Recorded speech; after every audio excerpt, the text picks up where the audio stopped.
UV, E Mad, Onyx, EC2. These four alone are more complex than the guidance systems on Apollo 11.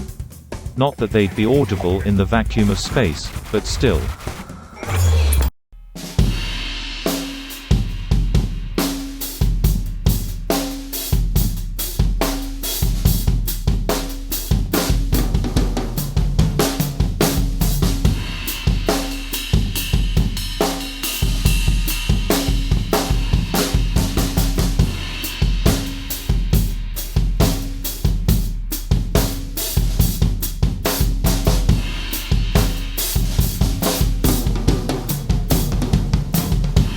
Hey, what's up? It's Jarrad with the Drum Rundown. I'm here with Robby Staebler from All Them Witches. Thanks for having us, man. Thanks, man. I'm excited. Cool. So you're going out on tour tomorrow, or actually today you're hopping in the van, and we're sitting here with your drum kit rig for tour. Talk about it, man. I love this size setup. I love the configuration. What do you got going on here? Well, I like real simple things. I can't, if I add another cymbal, I get confused. Over the years, I've tried to add a drum here and there or another cymbal. It never worked out for me. So, one cymbal, hi-hat, rack, floor, snare, that's it. This is my touring kit. It's changed over the years, but this is kind of where it's landed right now. The snare is, it's a pearl free-floating aluminum, 14 by 8. We were in Europe years ago, and I had the brass ones of these that just randomly were rented to me. I didn't pick them out or anything. I was like, this is my favorite snare drum I've ever played. So I've had a couple of these. I just bought this one for the last tour. I just love the deep snare drums. It's one of my favorite things. I can't stand like real thin sounding stuff. And then this rack tom, it's a somewhere between 1962 and 1970s Slingerland. The wrap on it is out of control. I actually don't know what it's called. Maybe it's cat eye. I could be completely wrong. And as far as the shell construction on that, I think it's maple, poplar maple. I could be wrong. Yeah. But I haven't been able to like really find a good information source on that. And then the floor tom is a 70s pearl fiberglass. I was using 59 Rogers floor tom, which I'll show you later. It's maybe my favorite floor tom I've ever played, but I was getting real concerned in the wintertime having that thing sitting in the trailer. Yeah. I hate doing that even to any of these drums, but you can't avoid it. So I switched out to this fiberglass thing I found before our last tour. And then the kick drum, this is a 24 by 10 made by Allegra out in Vancouver, Washington. That's a 7-ply maple. There's no feet on it. I didn't like the feet that they were putting on there, and I like to have things that are a little unique. Yeah. You don't really see guys playing kick drums without feet, but I'm definitely paying for it because I have to carry a 50-pound weight to stick in the front and then stuff sandbags around it. Yeah. But yeah, that's basically the kit. Super simple. Yeah.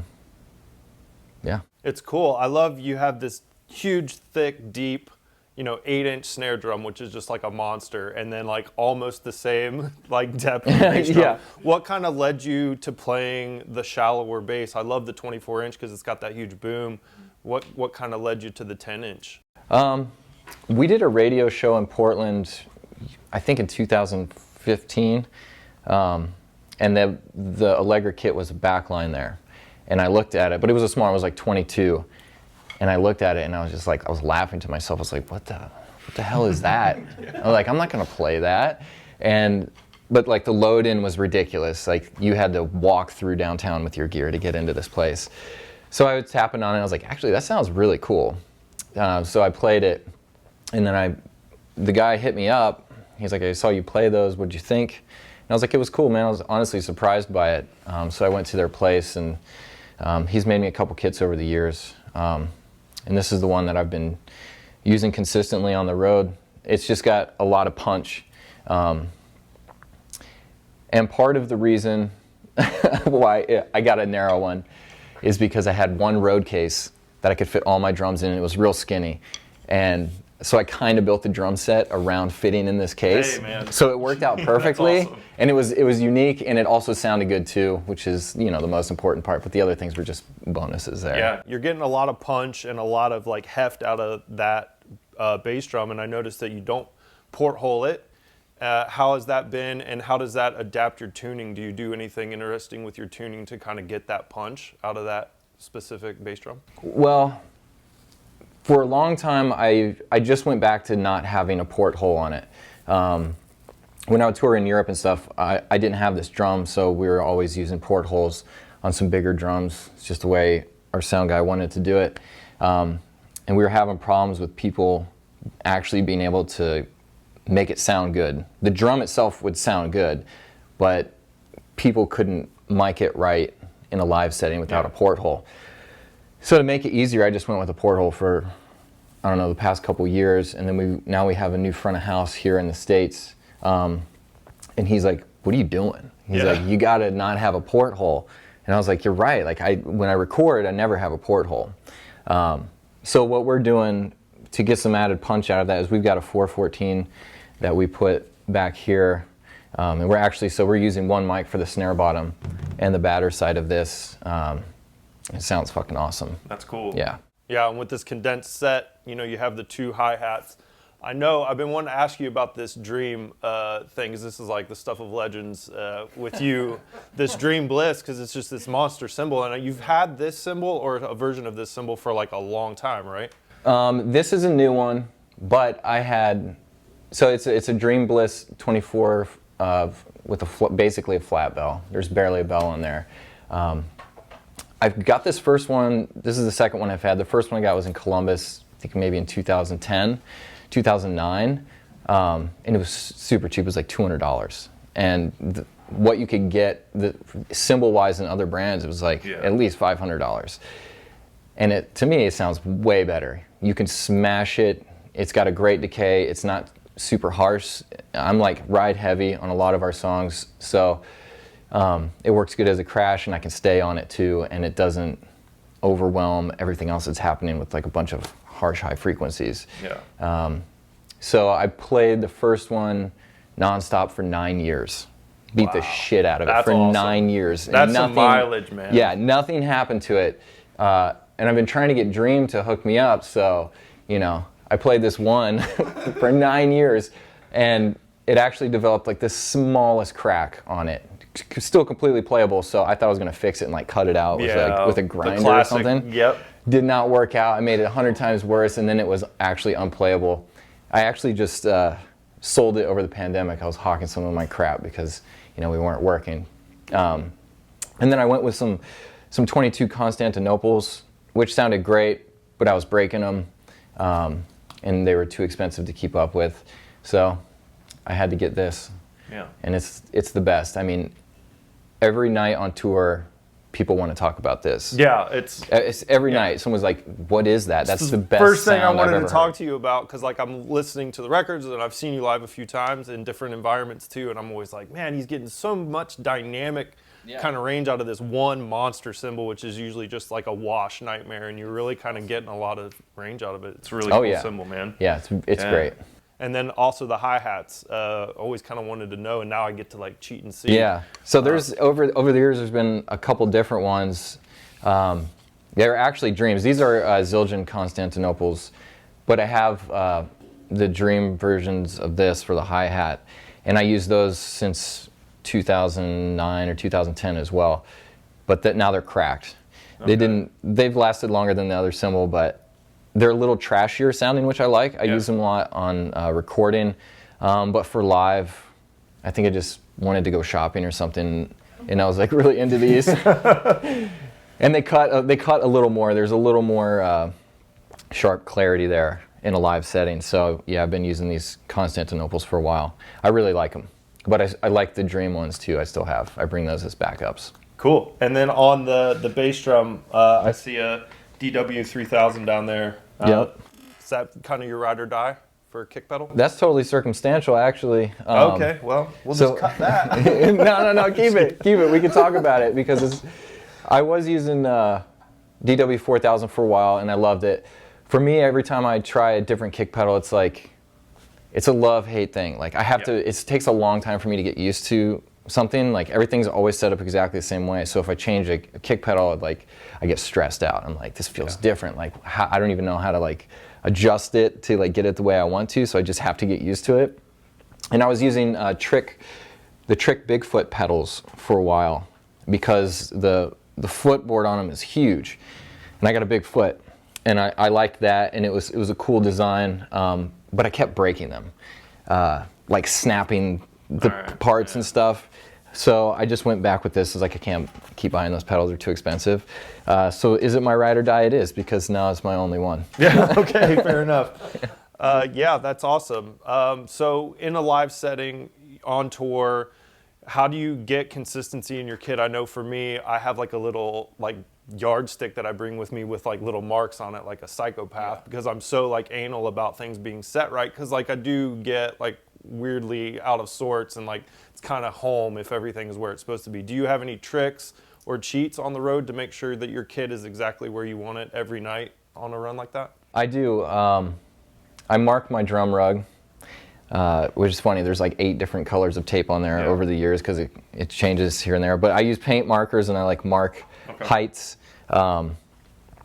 For someone who's so anal about the way things are set up and like really sensitive to things being moved, I'm kind of lazy with the markings, but at least the last couple tours have been pretty lazy.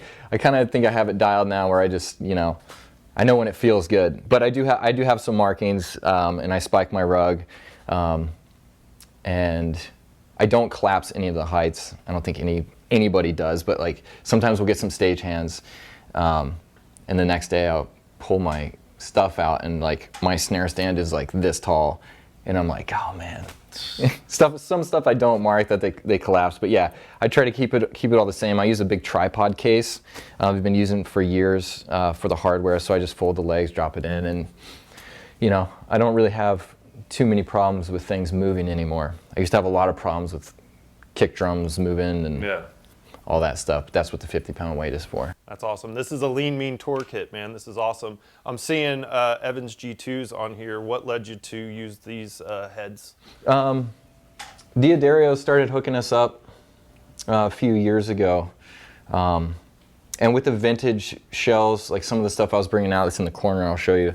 Some of it's a little warped, and I used Remo forever, and I love their stuff. But the amount of CPR that I would have to do on the heads to get them to seat right was a little frustrating. And these guys offered us a pretty good deal, so I was like, yeah, we'll take you up. And these were the closest things to the Emperors, the coated Emperors, 2-ply coated, and you just drop them on there, and you don't have to do any sort of CPR on it. So I can literally just sit there and not even hear it and just tune it without really listening. And then the Evans heavyweight on the snare. If I use anything else, the snare will be dead in like 2 or 3 songs. Just like looks like somebody shot it with a shotgun. But these things, they last a really long time. It's actually kind of hard to believe. Like I've played a few shows on a head without even being able to really tell that I played on it, which is kind of unbelievable, but it's true. Yeah, and from a tuning standpoint, how do you tune, and do you have a kind of method to the madness of how you get tuned up? I like to crank the snare drum a little bit. I used to use a drum dial, this goofy thing in the corner over there. We did a support tour with this band, The Sword, and they had long sound checks. We were first to 3, and I would have to change my heads and stuff, and I couldn't hear to do it. So I started using a drum dial, so I would just know exactly how it was. But I don't use that stuff anymore. I typically just crank this thing. When I put it on there, I crank it, play it for a second, and then I detune it completely, and then just start tuning it up like 1 or 2 turns. And then if there's some weird overtones or something, or if I want it a little deader sounding, I'll just detune one of them. Yeah, kind of the 1-pin method. Yeah, I do that, and then I start using these moon gels every once in a while. I love a ringy snare drum. Not everybody else does, and sometimes it gets annoying in a live setting, so I started using some gels on there. The floor tom, I basically just tune this to just when it starts to tighten up.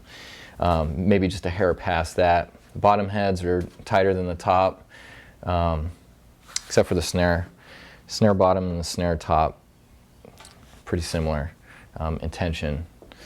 Yeah. Cool. And I did notice on a lot of the recordings, you do have a lot of that kind of like ringy, awesome sustain on the snare drum. So in terms of like recording, when you're in the setup, how is it different? And kind of how do you get to capture your tone when it goes to like, you know, the recording process? That's a good question. It's really similar when I record, especially now that I'm not using a porthole. I never use a porthole when I'm in the studio. The first couple records that I did with ATW, I took the front head off, which I didn't want to do, but the engineer wanted me to, and it sounded great. But I'm not real into that dead sound for most of the stuff that I'm recording. But yeah, it's real similar. If anything changes, I record a lot with a 14 by 10 parade snare, an old 1963 Ludwig that you'll see. That's turned into my favorite recording piece. I've had that for a really long time. I will use stuff like this on the record, but recently we've just been getting into super minimalistic stuff. The album Nothing As the Ideal, we did that in Abbey Road, and like, you know, full mics on everything. Yeah. I think we set up like 30 mics, and then because we had access to all of them, and then we just pulled out the ones we didn't want and just had like a normal amount for the actual mix. But if you see pictures of it, it's crazy looking. We didn't use all those mics. But now I'm using like 1 or 2 mics, so we've got a 44 out front. And then all the stuff that ATW is putting out this year, it's called the Baker's Dozen. It's like 1 song a month for 13 months. Cool. And those were all 2 mic drum recordings. And I used a 28 vintage Ludwig, the Rogers floor, and I'll show you those drums. But yeah, bigger drums and less mics for the studio. And mic placement is how are you pulling it off? You're going to give us the magic? Just listening. Yeah, you just moving it around. Yeah, and cool. I've been practicing that stuff for a few years now, so I just kind of visualize it and, you know, move it around. Yeah. And the gear we get to use and the console and like all this stuff adds to the sound. So, you know, if you got a good drum set and a good room and some good mics, you really can't go wrong unless you're a total bozo. Well, you had the EP. Yeah, you had the EP where you did 2 mics into a 4-track, right? I've been wanting to ask you about how that process went and how you found that sound. That was, you're talking about Effervescent, I think it was. Mm-hmm.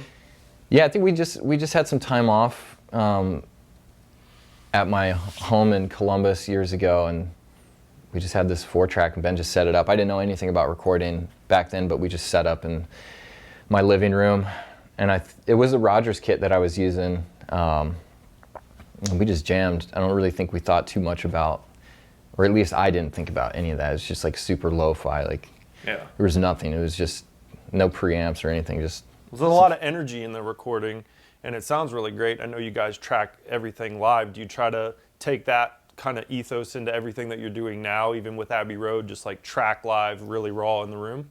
Yeah. I mean, we're getting the stuff that I'm doing on the side. I've got a band called UV Ways, which I've been working on. That's more of, we'll do some stuff live, but that's a lot of like processing and layering drums like that. But with ATW, it has been just live. Get everything done live. We'll all jam live, and then if somebody, as long as I get my take good, we can move forward.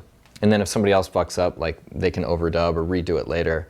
But we want to get the live take energy for sure. That's awesome. Are you on click, or are you just kind of like holding it down? Nope, no clicks. Nice. Yeah. My dude. Yeah. That's impressive. It's very cool. I played with the click last week for like the first time, working on something, a new method of building a song. But yeah, I don't really like it. Yeah, I don't like it either. My producer makes me do it, and I've gotten good at it, but I kind of hate it. But if you're doing stuff live, you don't need it, unless you really just can't keep time, and then you just shouldn't be doing it anyways. But like if you're building songs on grids and stuff, then yeah, use a click. But we don't do that stuff. Yeah, cool. So what do you guys have coming up after tour? We're playing Bonnaroo in June, and then the end of June, we're doing a recording session. We're working on a new album. So we're doing like a 9-day session in Florida. Awesome. So I'm looking forward to that. Yeah, are you going to do anything setup-wise that we can look forward to? I'm going to be using big drums and hopefully doing some stranger things than we've done on ATW stuff in the past. All right. Well, hey, man. Less talk, more rock. Let's hear this thing. I want to get a sneak peek of what people are going to hear out on this next tour. All right, let's do it. Let's bang them. Well, one thing I got to point out. Okay. You didn't ask me about. I like to have my little flipper. Oh, yeah. On this side. Most people like it over here. I like it here. All right. Because I can't, you know, if I have to switch can't hands. Accidentally turn off. Yeah, it's got to be there. Okay, so anyways, cool. But I do a lot of rim shots. So that's kind of my sound. Rims.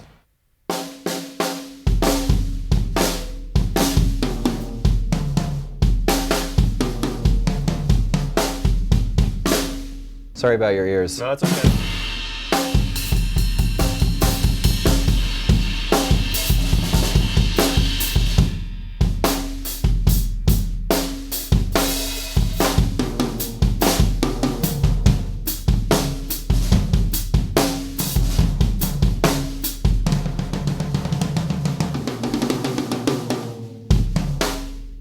That's how it sounds. Yeah, man, that's awesome. Very cool. Let's switch over and take a look at your recording kit. I'm interested to see how it's going to be in the studio. Let's go. Cool. All right, so we switched out the touring kit for the recording kit, and the first thing that sticks out is the snare drum. How did you get to this? I walked into Columbus Percussion in Columbus, Ohio in 2009, I think, and I saw this and I had to buy it. When I had it, it's a 14 by 10. I mentioned earlier, but when I had it, it was a single tension system, so you would tighten it here, it would tighten the bottom head too. It took me a long time to actually switch it out. It sat on the shelf forever, but then I finally got it taken care of. This is stamped 1963, I think, somewhere in here in red. April 29th, 1964. So I think this maple, it's 3-ply, I believe. I could be totally wrong. Someone's probably going to freak out online. But yeah, it's got reinforcement rings. It's painted white inside, era specific, I believe. And there might be a layer of mahogany in that. And I love it. It's cool. I threw a bandana on there for a little dampening, and it just looks kind of badass. I don't know if everybody can see that, but that's pretty fucking sick. How did you get to the bandana as a dampener? I know a lot of people use a lot of different things. How did you land on that? This was a merch sample, and about a month ago I was sitting in here, and I'm not going to wear a bandana, so I decided it would look best on my drum. Awesome. Yeah. Well, that's really cool. Let's hear it. I want to Yeah. give this thing. Super dry. I've always thought that this drum doesn't sound great in person, but every time I've recorded it, I've always been really into the way it sounds.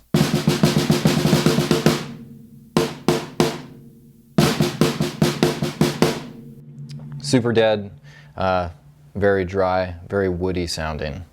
A very professional way of describing that. Yeah, awesome. We are missing the ride cymbal. Should we throw that up? I took it off because cymbals ruin everything. Seriously, if I did cymbals when we're recording, at least for my side project stuff, I do a lot of recording without a ride cymbal. Oh, no way. If we're doing like one of these mics in the room, it's a big room sound, it just tends to make the recording a lot harder to deal with. You can get way more tone, there's way more room without that. And also I just kind of like peering over this beautiful giant kick drum here, so we ditched that for a minute. All right, well, speaking of the kick drum, we swapped it out. It's a little bit deeper. Yep, a little bit. This is 28 by 16. This is from 1968. It's Ludwig. 3-ply, it's got reinforcement rings. And I also believe that this is a poplar maple. And it's rumored that they used some mahogany on these bigger drums, so there might be mahogany in there. There might not. I don't really know. But it is what it is. And it's cool sounding. It doesn't have a huge range, but it's cool. I mean, it's got the original heads on it. Wow, that's awesome. Yeah, so. Cool, that thing bangs. Well, let's hear it. And maybe like in context too, throw the snare in there with it and see how they play together.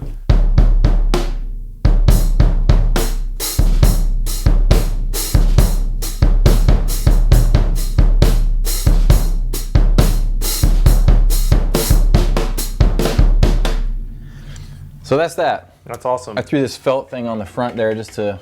Yeah, I was going to ask about that. Is it just dampening the resonant head? Yeah, there was some easy to get some overtones kind of wobbling out there with this thing. And there's no legs on it, it wobbles.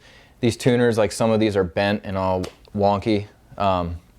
So this is not a precise thing that I tune. Yeah. It's so big and has so much tone and low end that, you know, I put a little sheet in there and put this thing on the front and kind of just let the mic do the rest. That's awesome. Yeah. And I see the toms are kind of similar to the touring kit. So do you have any variations there when you're in the studio? I've been using this one this year and on the road. I really like that. This is the 59 Rogers I was talking about. Yeah. This is an Eagle badge, 1959. I believe it's mahogany. I think that this was one of the last kits to come out of the Cleveland factory. Cool. I bought it from an old friend from Cleveland, John Hughes. If you're watching this, I still have this kit. He was in a bind and he needed some money. And I loved the kit. I was like, dude, this thing sounds great. He was like, I'll give it to you for $500, but you got to promise me you'll never get rid of it. So I still have it. That was a long time ago. And it's made a lot of the recordings. The first two All Them Witches records were the whole kit of this, which is a 20 by 16, 16 by 16, and then a 13 by 8, I think, which I wish I had it here. It's still in storage. I forgot to get it yesterday. That rack tom sounds unreal. That's awesome. And if I had it here, it'd be sitting here instead of this. Cool. Let's hear all of that together. Yeah. I'd like to hear that tom. Like I said, I just barely tension this thing at all. And you know, there's actually some wrinkles in there and stuff, but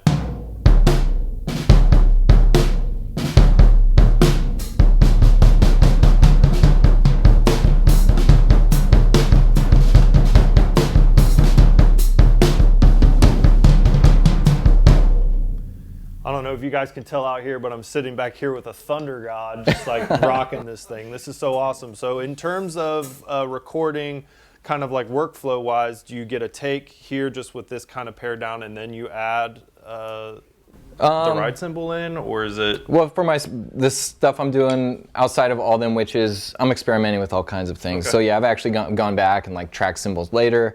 But a lot of it is, I mean, it's all drum based. But to not have a cymbal in there kind of opens it up for me to do a bunch of stuff with these congas back here. I'm obsessed with old Santana. Like, to me, that's the coolest music that's ever been made. Nice. So all that percussive stuff, if I can just take that cymbal out that takes up so much of a range in the recording, I'm happy with that. Well, it's very on brand for you, man, because you're Yeah. a super unique drummer. You play unique sizes, unique, super cool vintage stuff. It's been a pleasure, man, Thank to you. get to know you and to get to know the kit and to get to see all of this stuff. So thank you, Yeah, dude. Robby Staebler from All Them Witches. I'm Jarrad James with the Drum Rundown. We'll see you on the next one.